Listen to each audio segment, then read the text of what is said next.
हमारे साथ पीपीएच के कांगू साहब हैं। सर, इस बुक का इम्पोर्टेंस क्यों है, क्यों आप लोगों ने इसको पब्लिश किया? मराठी में बुरा ये शरद चंद्र भाविस्कर का जो किताब है वो हमारी सिस्टर कंसर्न लोकवांग में गृह ने पब्लिश किया था और 2 साल में हमने उसके 11,000 किताबें बेची हैं और इसका फीडबैक हमको बहुत अच्छा आया है। ये किताब अपने आप में एक बहुत ही इम्पॉर्टेंट दस्तावेज है।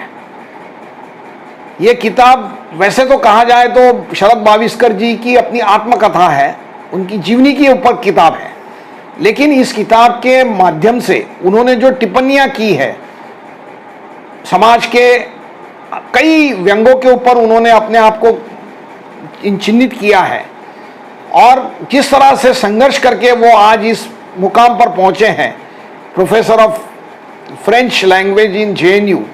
ये कोई असाधारण बात है ऐसा मैं समझता, ये कोई साधारण बात नहीं है ऐसा मैं समझता हूँ। और आज शिक्षा नीति जो है जिसके बारे में ऐसा कहा जाता है कि उसका प्राइवेटाइजेशन हो रहा है, कमर्शियलाइजेशन हो रहा है, शिक्षा महंगी हो रही है और गरीबों को शिक्षा से वंचित किया जा रहा है, तो ये सब करना किस तरह से गलत है ये संदेश भी एक किताब के बारे में मिलता है।